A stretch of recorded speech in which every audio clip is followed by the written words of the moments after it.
nak record je.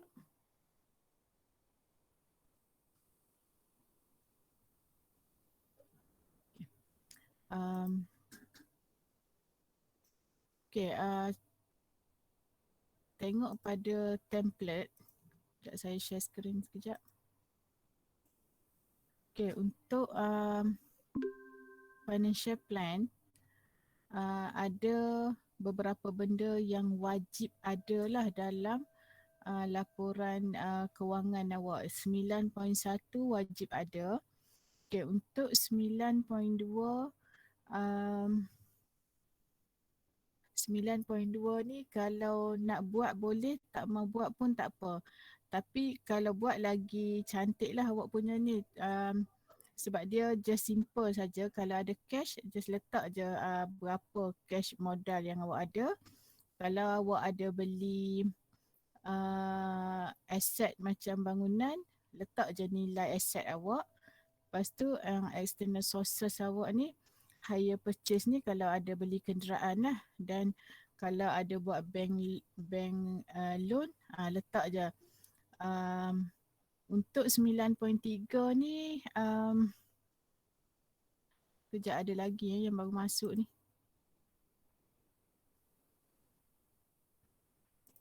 Okay, untuk 9.3, fixed asset depreciation schedule ni, kalau kata awak ada beli kenderaan di bawah nama syarikat.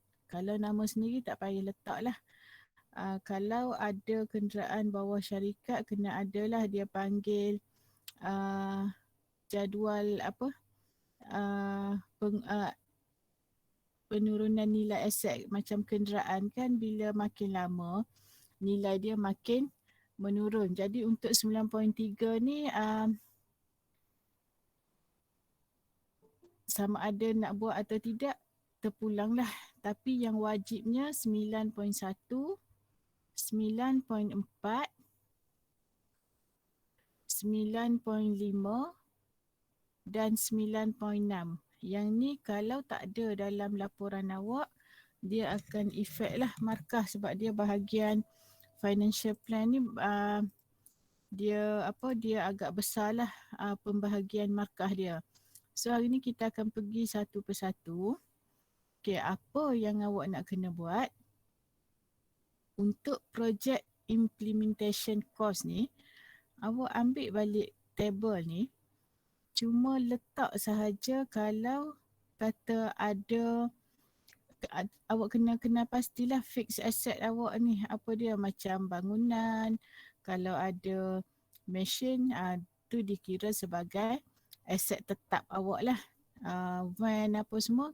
So nilai dia ni kena letaklah di petak yang saya tanda warna kuning ni. Kalau ada maknanya item dalam ni awak boleh edit ikut pada kesesuaian bisnes awak lah. Jadi kat mana awak nak dapat nilai ni, awak kena rujuk balik yang depan-depan tu lah. Macam kalau equipment, kena tengok balik nilai equipment yang awak ada dekat, awak letak dekat, contoh kalau letak dekat production plan, ambil nilai daripada situ, masuk je, transfer je masuk kat sini. Jadi table yang ni, nilai dia ni adalah nilai daripada yang kita dah buat-buat kat atas ni. Awak dah buat, sebab tu financial plan ni untuk siapkan dia, yang atas tu semua kena siapkan dulu. Okay, untuk administrative budget pun sama juga. Okay, administrative budget awak buka balik yang administrative plan awak tengok bayaran gaji sebulan berapa. Macam hari tu contoh kan. So awak kena letak dekat monthly expenses lah sebab yang ni kita keluarkan secara bulanan. Okay, contoh gaji 21783. Kat mana saya ambil? Okay, saya buka balik administration tu. Ni nilai ni. Total ni. So awak just ambil nilai ni, copy dan masukkan dalam project implementation cost. Okay, untuk sewa. Sewa pun sama juga. kita buka balik yang kita dah buat sebelum ni. Okay, cari kat mana awak ni dekat sewa ni. Okay, 3,000. So ambil nilai 3,000 ni, letaklah dekat dekat ruangan monthly expenses ni. Utilities pun sama, maknanya bayaran bil elektrik dan air pun sama, letak kat sini. Okay, macam yang ni, fixed asset ni, sama juga. Awak tengok balik yang dekat atas ni. Okay, renovation cost 15,400. So awak letaklah 15,400 renovation cost awak. Lepas tu nilai van, tengok berapa nilai van yang awak beli. So letaklah kat sini. Okay, jadi yang untuk untuk monthly expenses, awak tengok petak yang warna warna mustard ni. Yang ni adalah kos yang kita keluarkan secara bulanan. Okay, untuk other expenses ni macam bayaran deposit, inilah deposit sewa ataupun deposit utilities. Lepas tu pre-operating cost. Ada kat atas hari tu kita ada buat pre-operating cost kan. Kita buat budget untuk makan apa semua tu. Tu kita letak dekat other expenses. Kenapa kena letak dekat other expenses? Sebab benda ni bukan secara bulanan. Yang ni adalah di awal kita nak mulakan perniagaan. Sama juga dengan vehicle insurance dan road tax. Okey, sebab kita tak bayar setiap bulan, jadi kita kena letak bawah other expenses. Okey, untuk contingency cost. Okey, untuk contingency cost, saya buat warna lain sikit sini. Okey, untuk contingency cost, dia kata awak kena budget. Ni cost contingency cost ni maksud dia cost luar jangka. Maknanya kita kena sentiasa spare duit lah. Dia kata antara 5 hingga 10% daripada monthly expenses. So awak kena total dulu ni monthly expenses ni. Awak ambil 5%, 5 ikut awak lah, tapi rate dia antara 5 hingga 10% lah daripada total ni. Katalah awak kira-kira dapat 5,000. So untuk contingency cost ni letaklah 5,000. Maknanya duit untuk kos luar jangka. Contoh tiba-tiba kenderaan rosak ke ataupun berlaku musibah dekat bangunan awak ke. Jadi kena perlukan kos untuk yang luar jangka lah. Okay, untuk total project implementation cost, kena total semua ni lah. Total yang ni, campur ni, campur ni, campur ni. Dapatlah yang kat sini ni. Okay, saya color merah. Tu adalah total project implementation cost. Jadi yang ni, selagi awak tak siapkan yang atas tu, kat sini awak tak boleh nak complete. Dan kena ingat untuk angka-angka ni, kat sini saya akan check detail lah. So kalau tak tally ke apa, memang akan ditolak markah lah. Jadi pembahagian markah, biasanya untuk financial plan ni kita ambil 30% daripada keseluruhan bahagian lain lah. Okay, ada apa nak tanya untuk project implementation cost ni?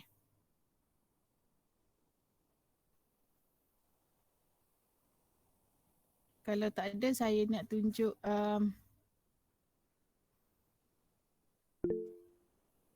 setakat ni tak apa pun. So boleh faham lah macam mana nak ambil nilai-nilai untuk isi kat sini ni. Ya puan. Okay, so saya tunjuk contoh untuk awak buat cash flow, akaun untung rugi dan juga balance sheet. Okay, awak tengok dulu contoh ni. Okay, boleh nampak tak?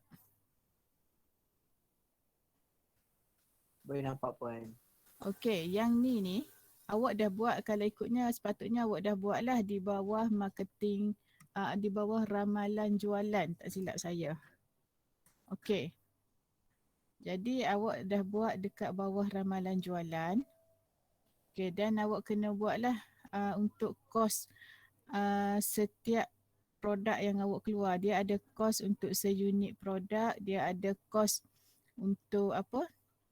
Kos tetap sebulan. Kos tetap sebulan ni item-item ni lah. Okey, dengan kos untuk permulaan perniagaan. Okey, nilai ni pun sama juga, awak boleh dapatkan daripada yang awak dah buat sebelum ni lah. Okey, untuk cash flow, bentuk dia macam ni lah awak kena buat. Kalau boleh buat dalam bentuk Excel, sebab mudah. Kalau kita formulakan dia, saya rasa semua orang reti lah kot guna AutoSum ni. Kalau ada nilai yang kita silap isi, maknanya kita betulkan, dia akan betulkan semua sekali lah. Okey, kita tengok satu persatu. Okey, so untuk cash flow, awak kena buat sama ada nak buat 6 bulan ataupun nak buat 12 bulan terus pun tak apa. Okey, faham? Clear tak yang ni? Maknanya saya bagi kelonggaran dah, sama ada awak nak buat berakhir 30 Jun ataupun awak nak buat berakhir 30 Disember. Maknanya kalau 30 Disember panjang lagi lah kat tepi ni. Tapi biasanya kalau bank dia nak untuk setahun lah. Dia nak tengok apa ni? Kedudukan akaun awak. Okey, jadi kita tengok dulu format dia ni, nanti saya akan send dekat group, so awak boleh save lah untuk awak key in awak punya sendirilah. Okey, daripada soalan tadi dia hasilkan cash flow. Okey, dia buat penyata aliran tunai untuk 6 bulan berakhir 30 Jun. Okey, jadi table dia ada Januari sampai, ni ada lagi ke tak ada lagi ni, senyap je. Ada lagi Puan. Kau dah hanyut dah? Dah hanyut bersama banjir di KL dah? Ada lagi Puan. Apa dia? Saya ada lagi Puan. Okey, jadi kita tengok untuk Januari.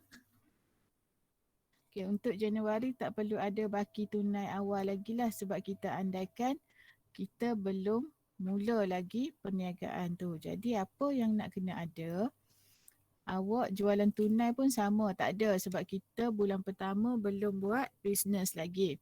Jadi kita ada modal 5,000 dengan pinjaman bank 5,000. Okey, tengok balik soalan dia. Dia kata Cik Fuad ni dia nak jual makanan ringan. Okey, dia nak labur modal 5,000 dan nak dapatkan pinjaman bank 5,000.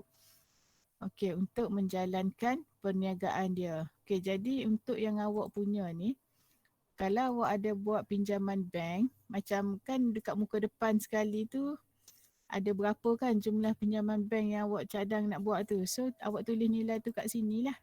Katalah proposal awak ni untuk buat pinjaman bank 200,000. Jadi, awak kena letaklah pinjaman, andai kata awak dapat pinjaman bank 200,000 tu, so nilai 200,000 tu letak kat sini lah.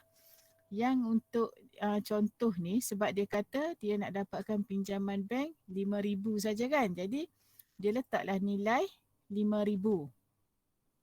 Okey, modal ni maknanya modal dia sendirilah, sama ada cash daripada simpanan dia ataupun daripada mana-mana lah. Okey, so modal di sini maknanya modal yang dia sendiri ada.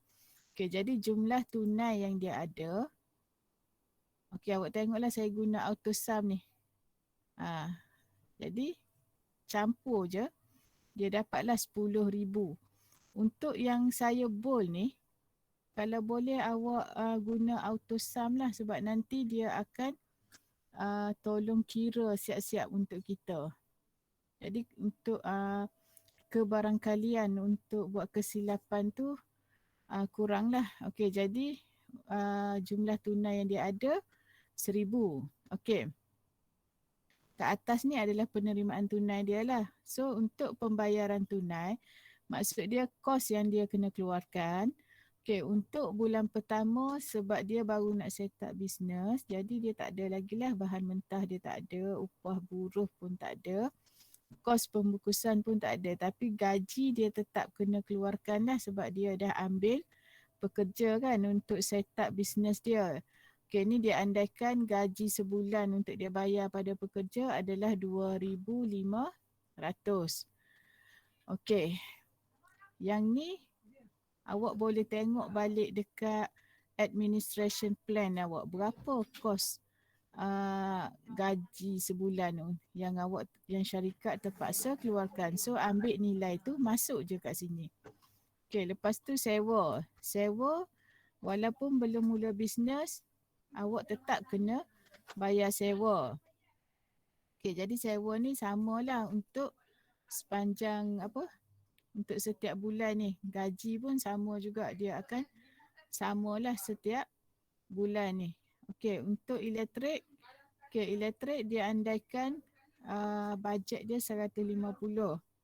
So dia letaklah 150. Lepas tu penyelenggaraan mesin. Maknanya bila dia ada mesin, dia mesti kena sediakan bajet untuk maintenance. Jadi dia bajet 100 sebulan. Mungkin dia andaikan kalau printer rosak ke, untuk ganti ink ke, jadi dia dah ada bajet dia 100 sebulan. Okay, untuk kos pemasaran. Kos pemasaran setiap bulan dia bajet untuk bayar iklan apa semua 300. Jadi dia tulislah kat sini 300. Okey, kalau awak tengok nilai yang ni semua sama setiap bulan. Ni. Okey. Lepas tu faedah pinjaman. Faedah pinjaman ni adalah faedah pinjaman yang dikenakan ke atas 5,000 yang dia nak pinjam tu. Dia andaikan faedah untuk bulan pertama sebab baru pinjam, jadi tak ada kena faedah lagi lah bulan pertama. Okay, lesen. Lesen untuk mulakan bisnes, lesen perniagaan dia kena keluarkan duit lah 500. Okay, mesin dia beli 3,000. Lepas tu dan lain-lain peralatan 1,000. Jadi jumlah pembayaran tunai ni, kalau awak tengok AutoSum saya ni, saya klik je AutoSum. Saya klik lah kat mana saya nak campur ni. So, campur semua pembayaran tunai ni. Campur semua ni, awak akan dapat 8,350. Okey, boleh ikut lagi? Boleh ke Puan? Awak kalau tak faham terus tanya tau sebab nanti efek markah awak ni. Sebab yang ni memang saya akan cek satu-satu ni. Okey, baki tunai kat mana datang 1,650 ni agak-agak awak? Baki tunai kat mana datang? Sekejap saya kecilkan. Okey, boleh nampak tak? Boleh nampak semua tak ni? Nampak. Okey, 1,650. Dari mana datang dia? Baki tunai akhir ni. Tolak dengan Ni jumlah tunai 10,000. awak. Jumlah tunai yang awak ada pada bulan Januari tolak dengan jumlah pembayaran tunai ni. Dapatlah 1,650. Cuba tekan kalkulator tu, dapat ke tak? Dapat Puan. So yang ni baki tunai akhir ni adalah jumlah tunai tolak dengan jumlah pembayaran tunai. Okey, jadi baki tunai akhir bulan Januari, awak bawa lah naik atas ni. Bawa letak dekat baki tunai awal bulan Februari ni. Ni. Yang ni, bawa naik sini. Okey, boleh ikut lagi? Boleh Puan. Ikut Puan. Okey, lepas tu sebab dah mulakan perniagaan, jadi awak ada jualan tunai. 4,000 ni datang dari mana? Awak tengok dekat soalan ni, ramalan jualan dia. Bulan Februari, jualan dia 4,000. So dia letaklah dekat sini, jualan dia adalah 4,000.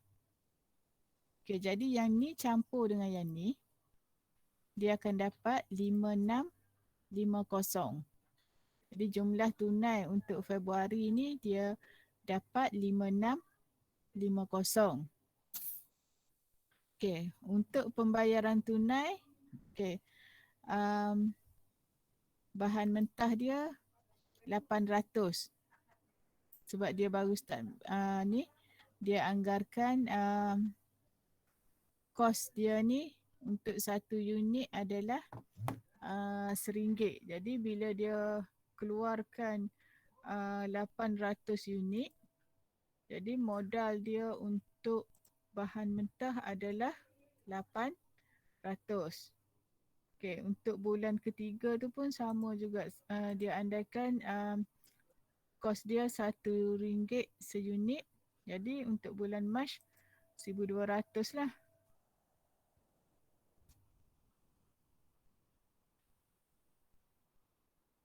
Ni kos bahan mentah ni. Dia buat kat sini RM1 kan.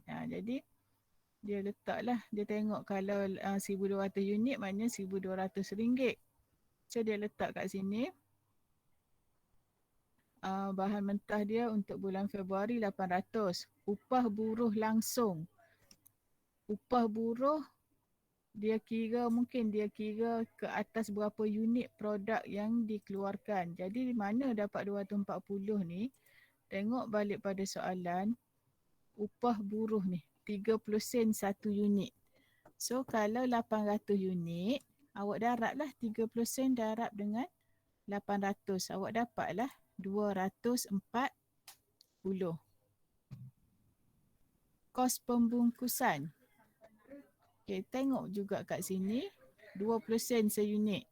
Kalau 800 unit maknanya 160. So dia letaklah 160. Yang item bawah ni samalah gaji apa semua. Okey, cuma untuk faedah pinjaman bulan pertama memang tak dikenakan faedah lagi. Bulan kedua baru awak start kena bayar pinjaman dan juga faedah dia. Okey, faedah pinjaman RM20. Bayaran balik ansuran bulanan dia RM210. Okey, tengok pada soalan ni. Dia ada sebut ni. Faedah pinjaman dia RM20 sebulan. Bayaran balik pinjaman dia RM210. Jadi dia transfer je lah kat sini. Bayaran balik RM210, faedah pinjaman RM20. Jadi dia total ni, jumlah pembayaran tunai dia adalah 5,280. Okey, baki tunai akhir ni kat mana dapat 370 ni? 5650 tolak 5280. Okey, 5650 tolak dengan 5280. So dia dapatlah 370. Okey, lepas tu baki tunai akhir bulan Februari dia bawa ke baki tunai awal bulan Mac. Okey. Jualan tunai dia untuk bulan Mac makin meningkat lah. Maknanya bila bisnes dia tu makin dikenali, so jualan dia makin meningkat. 6,000 ni tengok balik ni. Bulan Mac jualan dia adalah 6,000. So dia letaklah kat sini. Jualan dia adalah 6,000. Yang awak nanti awak dah buatkan ramalan jualan, so ambil je lah letak kat sini berapa nilai dia. Okey, jadi jumlah tunai dia dicampur lah, yang dicampur yang ni dia dapatlah kat sini. Okey, untuk pembayaran tunai pula macam biasa, bila pengeluaran dia meningkat, kos bahan mentah pun turut meningkat. So tengok balik kat sini. Kos bahan mentah dia 1,200. Upah buruh pun dia makin meningkatlah 30 sen darab dengan 1,200. Kos pembungkusan pun turut meningkatlah sebab pengeluaran produk dia makin meningkat. Jadi dia letaklah kat sini. So awak akan ulang lah sampailah, kalau buat bulan Jun, maknanya Jun lah. Kalau buat sampai Disember lah awak punya table ni. Okey, jadi last kali baki tunai akhir dia pada bulan Jun adalah 7850. Okey, boleh ikut lagi setakat ni. Tapi awak kena Boleh, Puan. pastikan kalau kata dapat negatif, awak kena ubah balik ramalan jualan awak dekat marketing plan tu. Kena naikkan ramalan jualan tu. Kita tak mau negatif. Nanti negatif maknanya kewangan syarikat awak tu tak kukuh lah. Okay, so yang ni nanti saya bagi dekat group. So awak sebab ni saya dah formulakan dia, awak just edit ni lah. Edit mungkin item dalam ni awak ada nak edit ke, atau dengan edit number dalam ni lah, nombor-nombor yang terlibat ikut pada kumpulan masing-masing. Okey, bila dah siap cash flow, kita akan masuk pula kepada akaun untung rugi.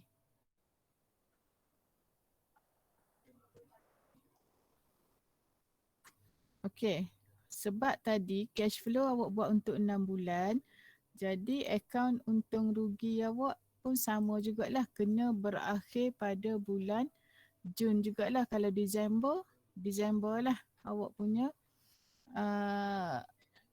akaun untung rugi ni. Ni dia panggil profit and loss lah.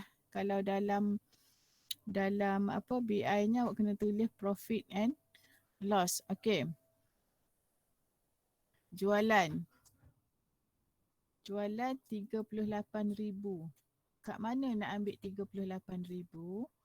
Ni total semua jualan ni daripada bulan Januari sampai Jun ni.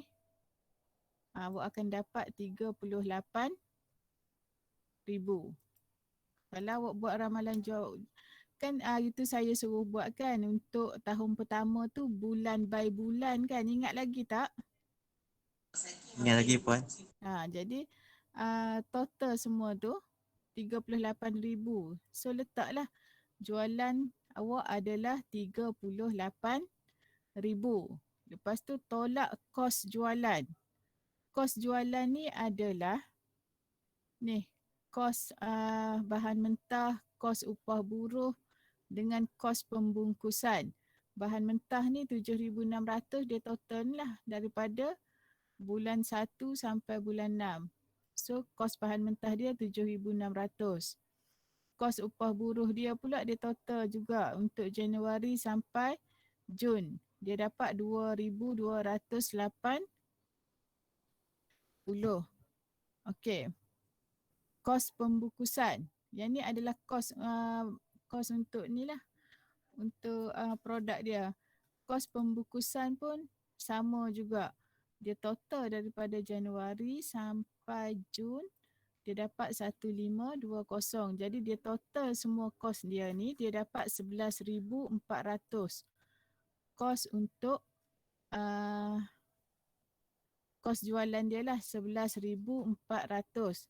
Jadi dia dapat untung kasar 38,000 tolak 11,400.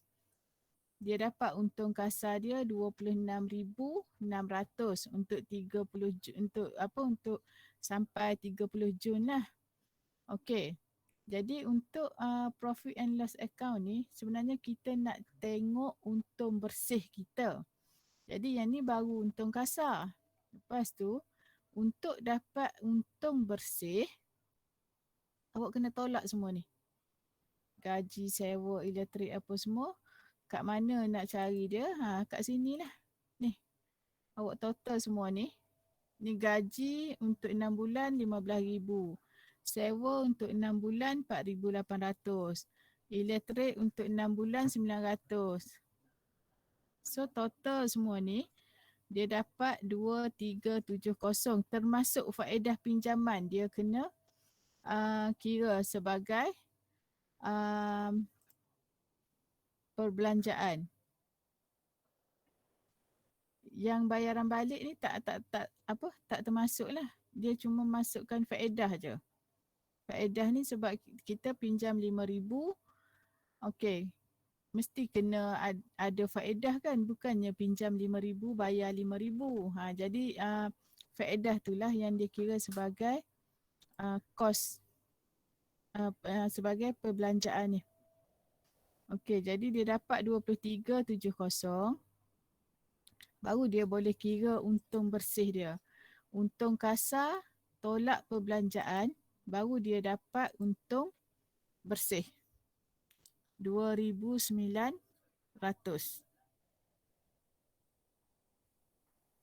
Saya rasa saya bagi ni nanti awak boleh ni lah, awak boleh masukkan figure dia dan boleh tengok lah. Nanti kena ubah lah kalau rasa akaun tu tak kukuh kan, macam RM1 je ke untung bersih. Cuba naikkan dekat ramalan jualan. Yang pasti kena balance akaun tu.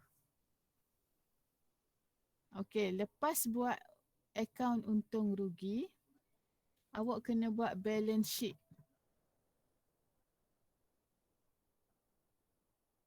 Okey, inilah bentuk format dia. Dia panggil proforma, kunci kira-kira. Okey, aset semasa.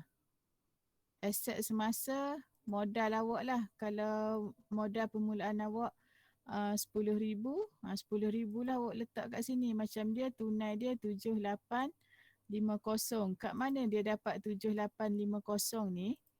Okey. Ni. Baki tunai akhir.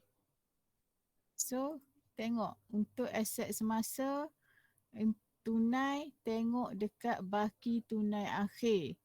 Baki yang last kali ni. 7850. Maknanya setelah awak tutup akaun, awak ada tunai sebanyak 7850. Jadi tulislah kat sini. Okey. Jadi semua orang tahulah kot kalau nak buat akaun ni biasanya sebelah kiri adalah aset, sebelah kanan adalah liability. Liability ni tanggungan lah. Okey, lepas tu aset tetap. Aset tetap tengok mesin, peralatan, berapa yang awak ada. Macam yang ni dia kata dia beli mesin. Kalau awak tengok daripada sini mesin dia 3,000 kan. Peralatan dia 1,000. Jadi dia letaklah kat sini sebagai aset tetap dia. Jadi nilai aset yang dia ada iaitu aset semasa campur aset tetap dia ada 11,850. Okey, yang ni sebelah kanan awak kena letak liability. Okey, pinjaman. Kenapa 3950 sedangkan soalan awal tadi dia kata dia pinjam 5,000 kan? Kenapa dia letak 3950? Siapa boleh jawab?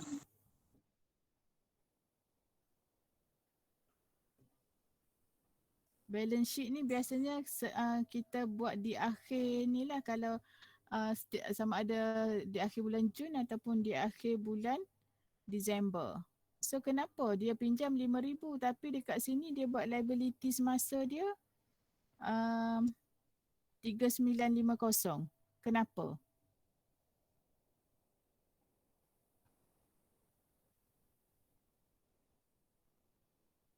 Saya pun tak tahu Puan. Cuba tengok kat sini. Okey, dia dah bayar sebanyak ni kan. Selepas berakhir bulan Jun, dia dah bayar berapa ni jumlah dia bayar ni? 210 kali 5 ni berapa? 1,050. Okey, 1,050 kan. Maknanya pokok yang dia dah bayar 1,050. Dia pinjam 5,000 kan. Jadi 5,000 tolak dengan 1,050. Jadi dia ada hutang lagi dengan jumlah pinjaman pokok yang dia belum bayar adalah 3950. Maknanya jumlah kita pinjam kena tolak jumlah yang kita dah bayar tu. Jadi dia dapat 3950. Okey, equity. Equity ni biasanya modal dan untung bersih. Kenapa kita kena letak sebelah kanan, sebelah liability? Sebab benda ni dia macam benda yang kita tak pasti kita akan dapat balik tak 5,000 tu. Katalah kita keluar modal 5,000. Belum kita tak pasti perniagaan kita tu berjaya ataupun tidak kan, sama ada hangus terus ke ataupun dapat lebih ke. Sebab tu dia kena letak sebelah kanan, sebab benda yang berubah, yang tak pasti akan dapat balik. Sama juga dengan untung bersih 2,900 ni. Untung bersih 2,900 ni pun sama juga, kena letak sebelah equity sebab benda ni akan berubah. Boleh jadi untung bersih kita tu negatif ke. Sebab tu dia kena letak di bawah equity. So untuk item bawah equity ni adalah modal dan juga untung bersih. Kalau awak ada saham pun sama, kena letak bawah equity sebab kita tak pasti benda tu untung ataupun rugi.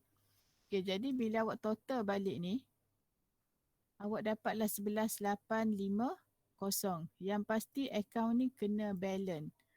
Tak balance, kena cari di mana punca dia. Sebab kadang-kadang awak silap dekat cash flow. Ataupun kadang-kadang awak tak tahu nak beza kat mana awak nak letak equity ke, nak letak dekat liability ke. Ada juga kes macam tu. Okay. So balik pada template ni. 9.3 ni kalau rasa nak buat boleh buat, kalau tak mau buat pun tak apa. Okay.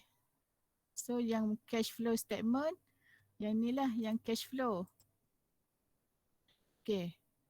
Untuk profit and loss, awak kena masukkan yang ni, profit and loss. Ni. Okay. Lepas tu untuk yang balance sheet, masukkan yang ni lah, yang last kali ni. Yang ni adalah balance sheet, di mana akaun awak kena balance kiri dan kanan tu. Biasa kalau kelas face to face dulu, saya terus suruh buat dalam kelas. Jadi student akan kita boleh kesan terus lah kat mana silap apa semua tu. Bila tak balance ni baru awak tahu kat mana awak silap. Sebelum ni nanti awak buat, mungkin awak ada silap key in kat sini ke. Sebab tu saya kata kena guna auto sum. Katalah awak silap kat sini. Katalah silap key in kat sini. Kalau awak tak guna auto sum ni, bila awak ubah, kat sini awak kena ubah secara manual. Jadi bila kita guna auto sum, dia memudahkan kita lah. Kita ubah sikit kat sini, automatik dekat sini pun turut berubah. Okay. So settle lah untuk financial plan. Okay, lepas tu awak akan buat conclusion and summary.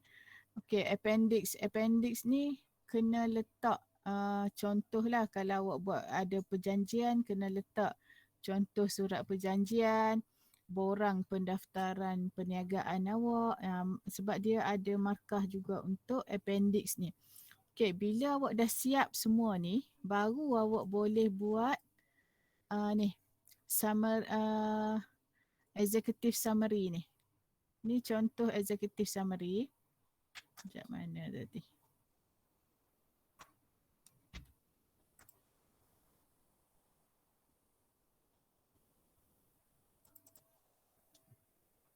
Okay.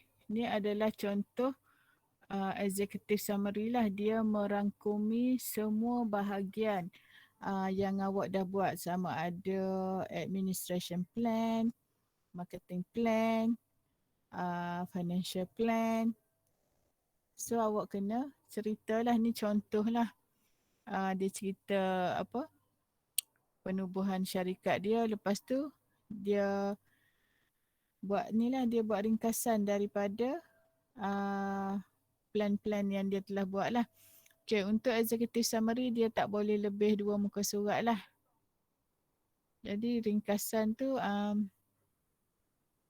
pandai-pandai lah awak nak buat apa kat sini ni. Dia saya dah bagi guideline. Okay, awak kena letak overview your business idea, maknanya cerita macam mana awak timbulnya idea untuk buat bisnes ni. Lepas tu awak kena cerita berkenaan dengan produk atau perkhidmatan yang awak tawarkan.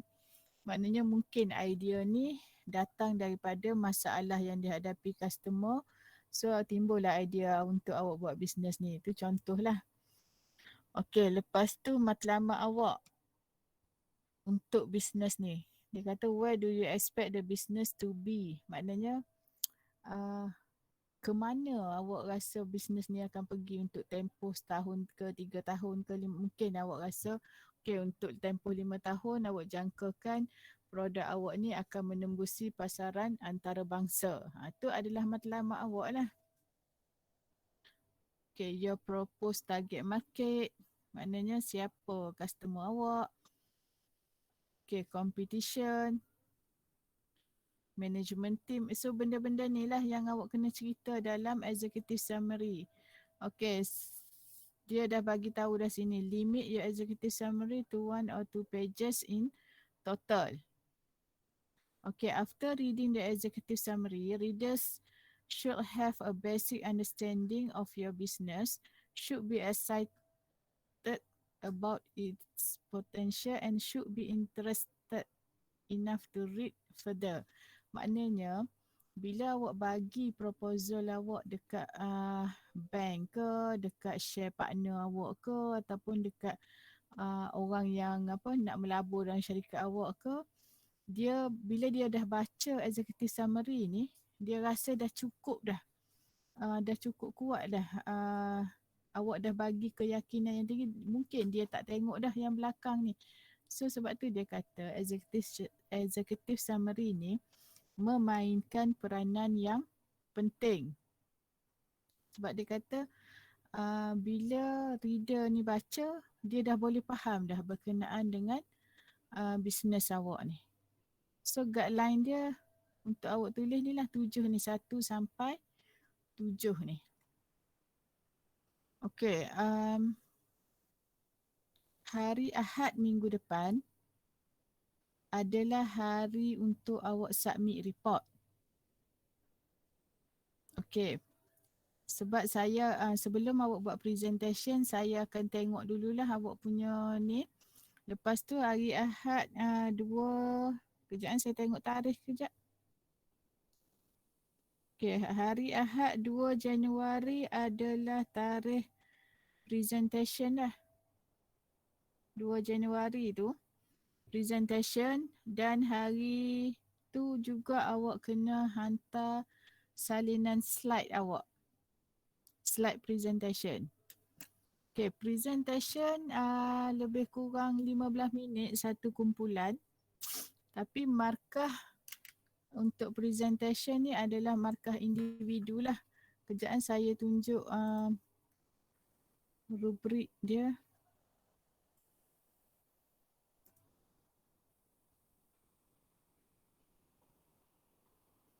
Okay. Okay, so rubrik ni introduction. Introduction ni sama ada dia kata very interesting introduction, address audience well. Maknanya mungkin awak nak perkenalkan tu ada macam muzik yang membuatkan orang nak tahu apa benda. Okay, lepas tu content delivery ni adalah dia campur juga dengan report yang awak hantar. Okay, dia 25 markah lah kalau tengok ni. Agak banyak lah markah. Information and examples are appropriately organized, systematically, accurately, relevantly and completely. Okay, clear summary is provided. Jadi yang ni kita akan tengok pada report awak lah. Okay, defense ability. Okay, defense ability ni kebolehan awak menjawab soalan. Soalan tu bukan dari saya saja tau. Soalan tu daripada kawan-kawan awak juga. Jadi kalau kawan awak tak mau tanya soalan, tak adalah markah untuk awak ni. So pakat-pakatlah dengan kawan-kawan untuk bertanya soalan. Okay, student is able to answer question very well and slightly confidently. Okay, maknanya orang yang jawab ni lah. Kalau awak boleh jawab soalan kawan awak dan dapat confident kan kawan awak, so awak dapatlah 15 markah. Okay, fluency and clarity. Maknanya bila present tu lancar lah. Itulah maksud dia. Effective audio visual. Okay, visual aids are well used. Maknanya maklumat yang dipaparkan tu mencukupi lah. Dalam masa 15 minit tu, slide awak tu boleh cover untuk semua. Maknanya untuk semua dari segi introduction sampailah kepada penutup. Maknanya tak ada lompong-lompong lah. Okay, termasuk juga awak punya slide tu. So kita akan nilai lah. Okay, non-verbal communication. Non-verbal ni biasanya kita akan tengok kepada body language lah. Okay, time management. Time management dia tengok kalau awak dah lebih banyak sangat masa, kuranglah awak punya markah. So untuk yang 25 markah ni adalah report yang awak akan hantar dekat saya hari Ahad. Ni lah saya akan nilai dulu. Sebab tu saya kata yang financial plan tu kena tally dengan angka-angka yang awak dah buat dekat administration plan, marketing plan, production plan. Kena tally. Kalau tak tally dia akan effect dekat sini. Dekat awak punya information and examples ni. Okay. Ada apa nak tanya? Puan kalau present tu English juga Present tu okay, awak tanya pendapat kawan-kawan awak nak dalam bahasa apa?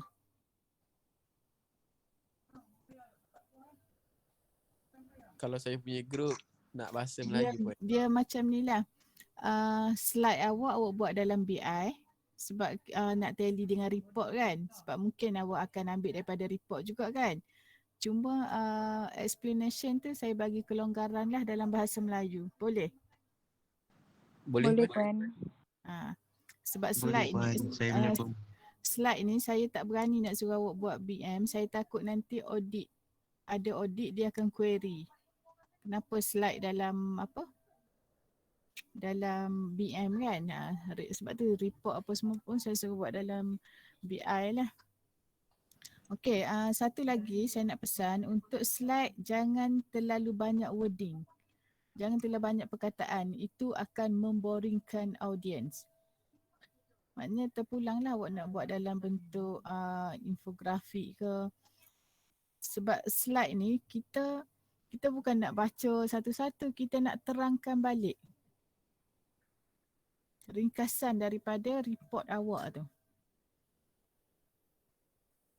So awak boleh bahagi tugas lah antara kawan-kawan awak siapa yang kalau orang yang buat bahagian account, dia kena minta figure tu daripada orang yang buat ni lah planning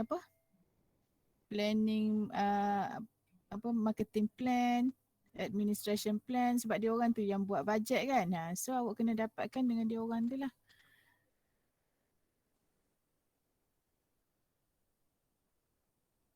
Jadi hari Ahad minggu depan saya tak buat kelas lah untuk awak submit report dulu hari Ahad. saya akan buka platform CDOS.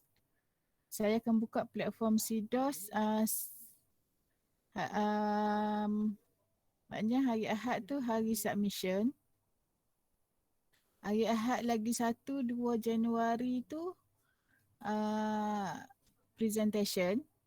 Slide presentation pun sama juga. Saya akan buka dalam, selepas awak present tu awak kena upload lah dalam CDOS. Tapi untuk business plan report, saya buka 1 hari je. Maknanya mana-mana group yang tak hantar, saya anggap dia tak hantar untuk content delivery ni, untuk business plan ni. Okey, boleh faham yang tu? Okey, faham puan. Nah, jadi nak tak nak seminggu ni kena siapkan lah. Saya tak mau ada yang yang kata tak sempat nak buat lah, tak ni lah, saya tak mau dengar lah yang tu. Sebab yang ni pun dia kira dalam mata kredit awak juga. Dan yang ni lah yang nak bantu awak untuk naikkan awak punya pointer.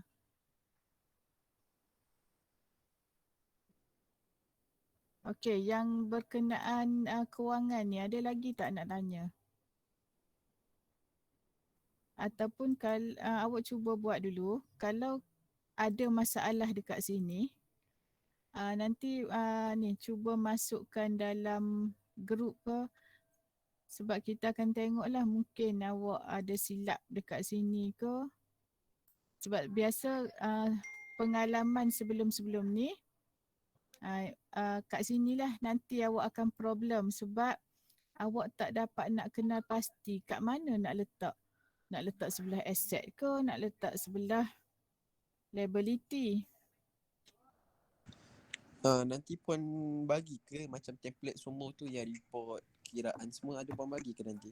Yang ni saya bagi, yang tengah dipaparkan ni saya bagi dalam dalam, nanti saya send file lah dekat dalam group nanti. So awak just ubah figure ni lah. Bila awak ubah figure, contohlah saya ubah figure ni kan, saya ubah figure 4,000 ni jadi 3,000. Automatik dia berubah kat sini. Sebab saya dah formulakan dia. Jadi awak jangan ni, bila awak tengok ada sum kat sini, awak jangan pandai-pandai delete lah, nanti dia dah lari dia punya ni. Sama juga dengan cash flow ni. Cash flow ni, saya bila ada sum ni maknanya saya dah formulakan dia. Key in nombor dan terus tekan enter dia keluar puan kan? Awak key in je nombor tu, dia akan keluar je lah kat sini. Sama juga kalau kata berlaku kesilapan kan. Bila awak silap yang depan, yang belakang automatik dia silap. Jadi bila kita guna AutoSum, dia mudah lah. Bila kita dah formulakan dia, kita ubah je nombor kat sini, automatik dia tolong betulkan yang dekat belakang ni. Okey, contoh saya buat 150 contoh lah. Saya buat kat sini 150. Okay, awak tengok. Dia dah berubah dah bawah ni. Tadi 160 dia jadi berapa tadi? 5280 kan? Bila saya ubah 150, nilai dia dah jadi lain dah kat sini. Sebab tu kita buat AutoSum tu untuk memudahkan kita. Sama juga bila okey, yang ni sebab saya formulakan dia ikut bulan lah. Maknanya bila silap kat sini, dia hanya berubah bawah ni lah.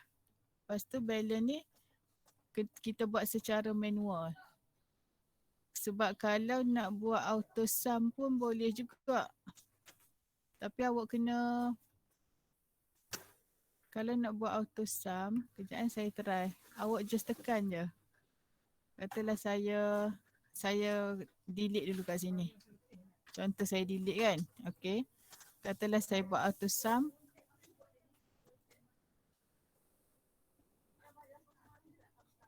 Okay, saya tekan enter. Okay, dia jadi 370. Contohlah. Okay, lepas tu katalah saya ubah kat sini. Saya ubah kat sini jadi 200 contoh kan. Okay, kat sini berubah, kat sini dia berubah, sini pun dia berubah. Okay, so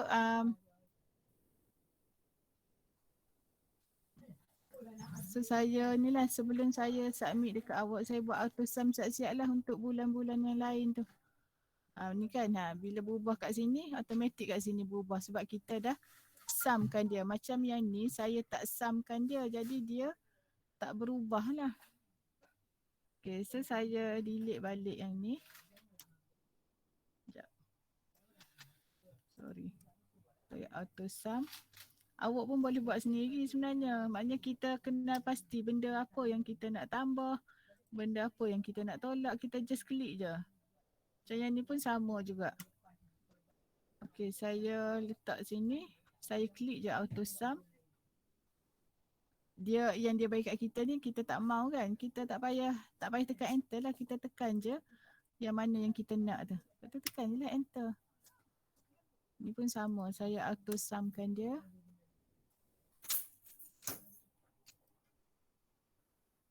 Okay. So bila saya dah auto sum semua ni, kalau berubah nilai kat tengah ni, automatik kat tepi ni pun akan berubah lah.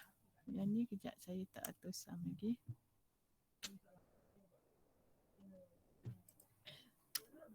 Okay.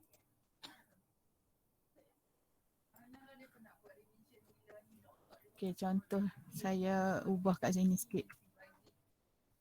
Terus kat bawah ni pun dia akan berubah. So awak ambil je template yang saya bagi ni. Awak letak figure awak sendiri je. Maknanya figure dalam ni awak boleh ubah lah ikut kesesuaian kumpulan awak. Kat sini ni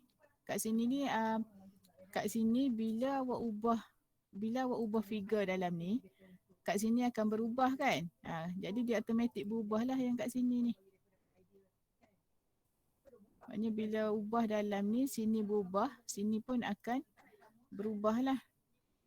So untuk yang awak jangan usik yang kat sini. Kat sini jangan usik. Sebab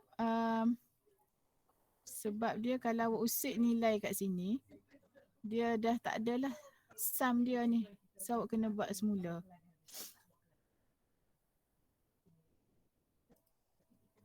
Okay, saya color boleh tak? Saya color dululah yang awak jangan usik. Takut dia lari dia punya auto sum dia tu. Maknanya nombor yang saya color ni nombor yang akan berubah ikut figure-figure yang awak ubah. Macam sini contoh 6,000. Sini dah jadi lain kan, dah jadi 11,000. Sini pun dah jadi lain. So dia akan memudahkan awak lah.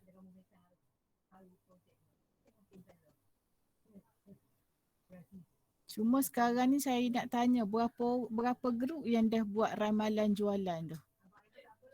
Ke seorang pun tak buat lagi? Ni ramalan jualan yang dekat business marketing plan ni. Ni sale forecast ni. Ke tak buat apa pun lagi?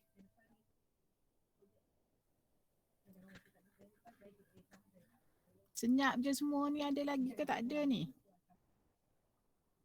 Ada lagi Puan. Tapi tak buat lagi sale forecast. Belum lagi Puan. Ya Puan. Saya tak kisahlah awak buat tak buat, janji hari Ahad saya dapat submission dah. Platform akan ditutup jam 12 malam. So buat dulu forecast kat sini baru boleh buat yang ni. Selagi awak tak buat sale forecast tu, awak tak boleh nak buat account ni. So untuk masa yang ada ni, ada lebih kurang sejam lagi ni, awak boleh dulu buat yang figure-figure ni dulu. Yang ayat-ayat ni boleh buat kemudian. Yang figure ni yang kita nak guna untuk account. Kalau tak siap figure ni, tak boleh nak buat awak punya account tu.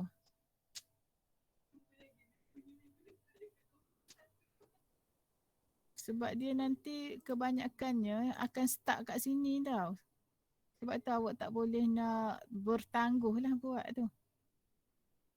Tu saya nasihatkan buat dulu yang melibatkan figure-figure, tak kira lah awak bagilah tugas tu. Orang yang buat administration, dia buat dulu bajet untuk administration. Lepas tu baru buat yang karangan-karangan lain tu, yang cerita-cerita lain tu buat kemudian, tak apa. Sebab selagi tak buat yang tu, orang yang buat account ni dia tak boleh nak buat. Sebab dia tak dapat figure tu. Sekejap saya save, saya hantar kat grup sekejap.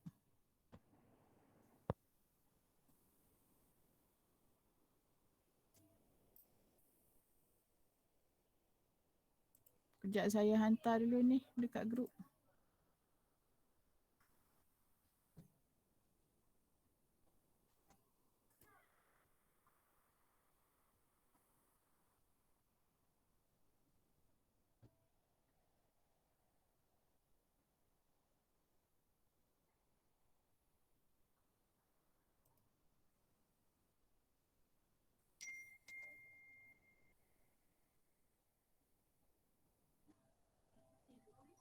Sekejap Sorry Puan.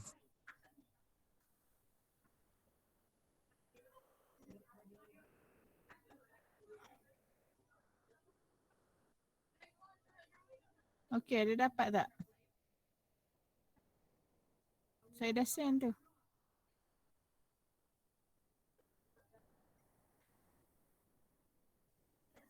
Ada dapat? Ada terima tak? Ada Ada Puan. Puan. So awak Puan. ni lah, awak key in je ikut template yang saya bagi tu. Cuma kalau yang bahasa Melayu tu tukar jadikan dalam BI.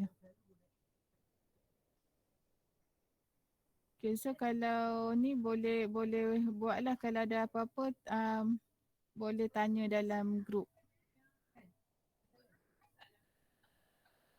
Okay, ada apa lagi nak tanya ni?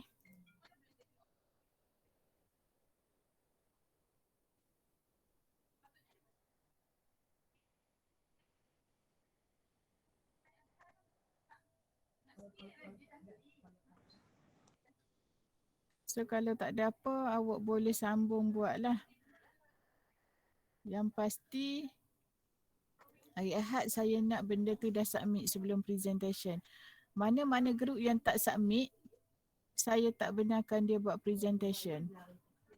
Saya kira kosong. Present nanti online ke face to face Puan? Present online. Oh, baik Puan. Okay, present online tapi setiap group tu 15 minit. 5 minit untuk sesi soalan. Jadi 20 minit lah satu group. So bila dah habis yang business plan ni, maknanya habislah awak punya penilaian berterusan untuk untuk entrepreneurship, sebab ada 3 kan. 2 dah settle. Okay, 2 dah settle. Tinggal 1 ni lah lagi. Okay, untuk yang business online tu, yang awak dah hantar tu, kebanyakannya tak memenuhi kriteria yang saya dah terangkan lah. Tapi markah tu saya taklah rigid sangat. Tapi kalau untuk awak dapat A, cuba buat elok-elok yang ni lah, yang yang business plan ni. Sebab business plan ni 35% daripada keseluruhan penilaian berterusan awak. Yang product pitching memang majoriti dapat markah tinggi lah. Tapi ni last project Puan. Yang ni last lah. Tadi Sebab dah dia, apa dah? dah tak update dah kan? Tak dengar lah. Dah tak ada kan yang untuk buat assignment dah. Tak ada dah, ni last. Okay, baik. Okay, so kalau tak ada apa, kita berhenti setakat ni dulu. Hari Ahad minggu depan, sebab saya cuti, saya tak buat kelas lah. So untuk submission saja hari Ahad tu. Hari Ahad lagi 1 untuk presentation secara online. Okay, Assalamualaikum. Waalaikumsalam puan. Waalaikumsalam puan. Terima kasih puan.